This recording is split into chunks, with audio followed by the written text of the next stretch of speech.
바울 일행은 3차 전도 여행을 시작합니다. 이번에는 소아시아 지역의 교회들을 방문하고 돌아보는 일들을 하죠.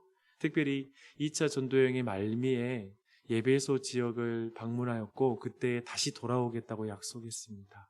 굉장히 먼 거리인데 그 약속을 지켜 이제 예배소에 도착하게 됩니다. 사도 바울은 3개월 동안 그 초기의 시기에 이제 회당을 중심으로 하여서 하나님의 나라를 가르쳤다라고 말하고 있습니다. 근데 그렇게 가르침, 최고의 어쩌면 사역자라고 말할 수 있는 사도 바울이 가르치는데도 그 회당 안에 그 말씀에 대한 반감을 가지고 그리고 저항하는 자들이 나타나자 사도 바울은 그를 따르는 자들을 따로 불러서 두란노 서원으로 장소를 옮겨서 2년 동안 말씀 보니 날마다 하나님 나라에 대해서 강론했다라고 말하고 있습니다. 근데 이 에베소라는 지역은 그 아시아주, 로마 제국 안에서 아시아주의 주도이거든요. 그래서 수도이기도 한데 바울의 이 전도 사역으로 말미암아 이제 매일마다 강론하는 그 사역으로 말미암아 아시아에 사는 유대인과 헬라인이 다 주의 말씀을 듣게 되었다라고 이렇게 말하고 있습니다. 놀라운 결과이죠. 에베소 선교에서 두란노 중심의 이 말씀 사역은 굉장히 특징적입니다. 매일마다 모여서 말씀을 강론했다라는 게 굉장히 특징적인 사역이고 놀라운 결과를 맺습니다. 그런데 약간 다른 특징도 있어요. 그런데 이것을 두 가지 특징이라고 부르기는 애매한 특징이긴 한데요.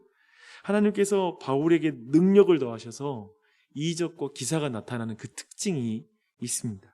심지어 바울의 손수건이나 앞치마를 가져다가 다른 사람의 그 아픈 병 위에 올려두면 그 병이 치유가 되는 것이죠. 그리고 귀신들도 쫓겨나는 그런 역사가 나타납니다. 심지어 마술하는 자들이 바울이 하는 식대로 예수의 이름으로 귀신을 쫓아내는 일을 흉내낼 정도로 사도 바울은 굉장한 영향력이 있는 사람이 된 것이죠. 많은 사람에게 알려졌죠. 그중 한 경우가 오늘 본문에 나오는데요. 되게 보면 되게 유쾌하기도 하고 재미있기도 한 그런 장면이기도 합니다. 유대 제사장 스게와의 7 아들이 똑같이 이렇게 사도 바울의 흉내를 내서 예수의 이름으로 귀신을 쫓아내다가 도리어 귀신들에게 혼이 난 경우였죠. 근데 이런 일로 말미암아 에베소 사람들은 더욱더 주민들은 두려워했고 주 예수님의 이름을 높이게 되었다라고 이렇게 말씀하고 있습니다. 근데 한편 또한 많은 사람들이 마술책을 가져다가 불사르는 그런 일이 벌어집니다. 그래서 마술책의 그 값이 굉장히 비쌌다고 하는데요. 그 불사른 책의 값이 은 5만이었다라고 말하는데 요즘 시세로 말하면 70억 원에 해당하는 그러한 책이었습니다. 얼마나 놀랍습니까? 이렇게 우리는 지금 방금 전에 이주 에베소 사역의 내용들을 특징 중심으로 좀 살펴봤는데요. 우선 두란노 중심의 말씀 사역을 가르치는 사역을 기초로 하고 있었다라는 것들을 주목할 필요가 있고요. 그 위에 바울의 손으로 놀라운 능력의 사역, 이적의 사역이 나타나는 그런 것들을 보았습니다. 오늘날은 이것을 성령 사역이라고 부르기도 하죠. 그리고 은사 사역이라고 부르기도 합니다. 이런 특징은 말씀 사역과 그리고 은사 사역이 두 가지가 일어났다라고 이렇게 오늘날 기준으로 보면 말할 수 있을 것입니다. 그런데 말씀을 자세히 볼 때 오늘날의 성령 사역, 곧 은사 사역은 우리가 따로 떼어서 사람들이 막 추구하고 그걸 해내는 그런 사역은 아니라는 걸 좀 주목할 필요가 있습니다. 11절을 보십시오. 하나님이 바울의 손으로 놀라운 능력을 행하게 하시니, 그러니까 즉 이 말은 뭐냐면 이 은사의 사역은 철저히 하나님이 바울에게 능력을 더하셔서 하시는 사역이다라고 이렇게 말하고 있습니다. 그렇게 이 사역은 하나님이 능력을 더해주는 사역이기 때문에 사람이 주도적으로 은사 집회 열어놓고 의도적으로 막 은사가 나타난다라는 개념으로 이렇게 끌어가는 사역이 아니라 그 사역에 하나님이 더해주시는 것이죠. 그렇죠? 그래서 이것은 철저히 하나님이 주도한 일이라는 사실을 볼 수 있습니다. 그런 면에서 볼 때 이 지금 에베소에서의 사역에서 우리가 더욱 충성해야 될 것이 무엇인지를 말하고 있습니다. 말씀을 부지런히 가르치고 말씀을 부지런히 배우는 것, 사실 그것이 우리에게 주어진 아주 중요한 지점입니다. 은사가 나타나고 병 고치는 사역은 우리의 영역이 아니잖아요. 하나님이 은혜를 주시면 그 일이 나타나거든요. 하나님 능력을 더해주시면 나타나는 영역이다 보니까 이걸 우리가 어떻게 추구해 나가는 게 아니에요.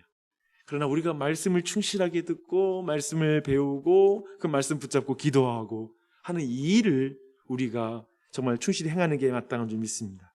그래서 20절을 보면 에베소 교회의 사역에 대해 이렇게 평가합니다.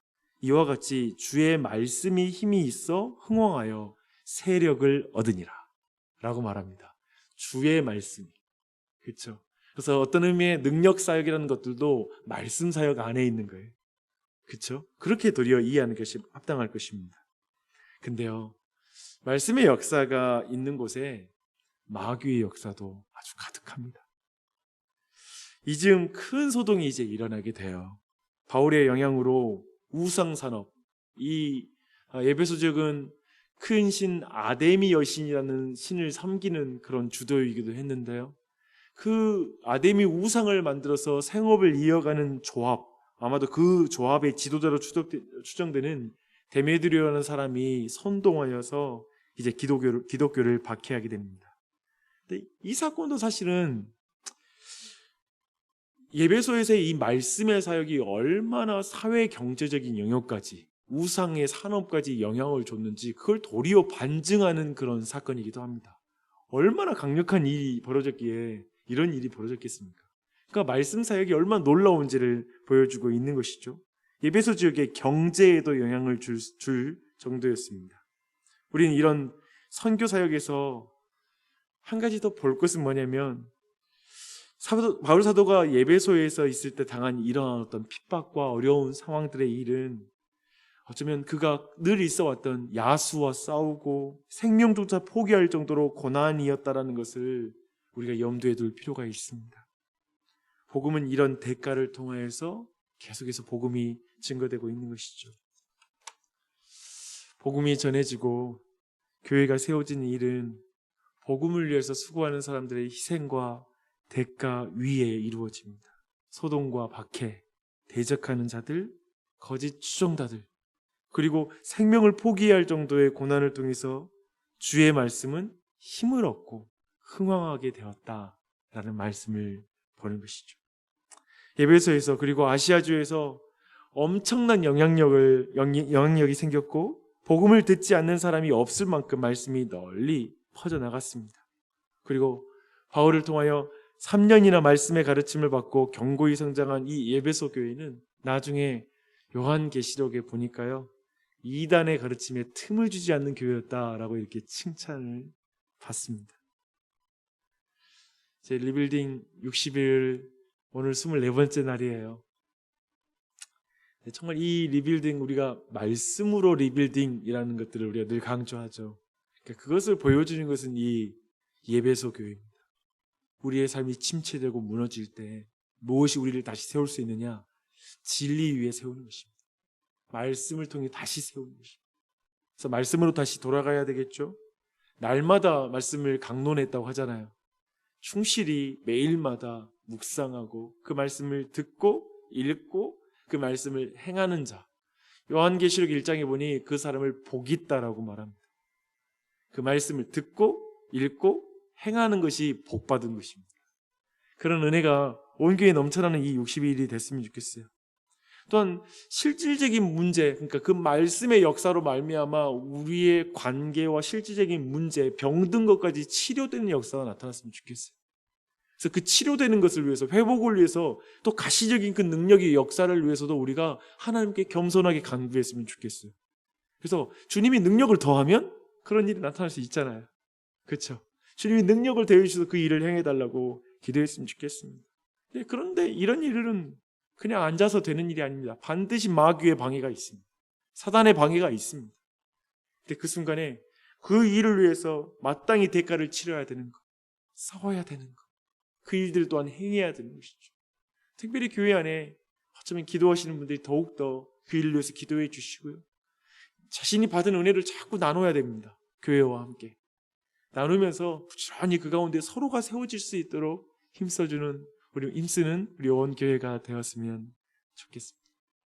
이 아침에도 그런 기도 가운데 하나님의 놀라운 은혜가 우리 모두에게 넘치기 바랍니다. 기도하시겠습니다.